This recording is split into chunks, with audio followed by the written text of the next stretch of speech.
మాధవ్ గారి రోల్ చాలా క్లిష్టమైన రోల్ ఇప్పుడు ఉంటుంది.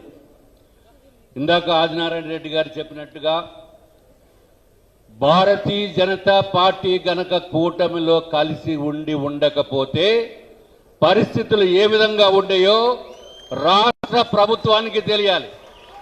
కూటమి ప్రభుత్వంలో ఉన్నప్పుడు మాట్లాడితే అంటున్నారు 80% మీది, 80% వాళ్ళది, 15% ఇంకో పార్టీది, మీకున్నది 5%.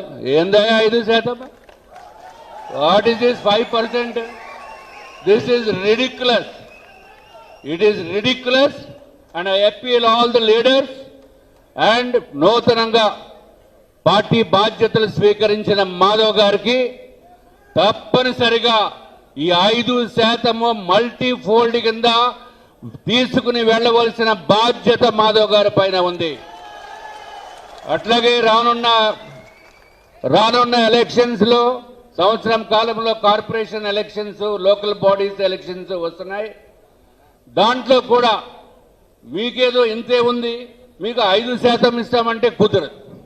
దట్ ఈజ్ ఆల్సో మాధవ్ గారు షుడ్ ముందు నుంచే ఎంతో మంది కార్యకర్తలు, ఎంతో మంది నాయకులు కొన్ని సంవత్సరాల నుంచి, 30 సంవత్సరాల నుంచి, 25 సంవత్సరాల నుంచి పార్టీ గురించి కష్టపడి ఆఖరికి సీట్ల దగ్గరికి వచ్చేటప్పటికి ఎగనామం పెట్టడం అనేది కరెక్ట్ కాదు. కూటమి తప్పనిసరిగా కలిసి ఉండాలి. అట్ ద సేమ్ టైం మనకి రావాల్సిన కోట మనం కూడా తెచ్చుకోవాల్సిన అవసరం ఉంది.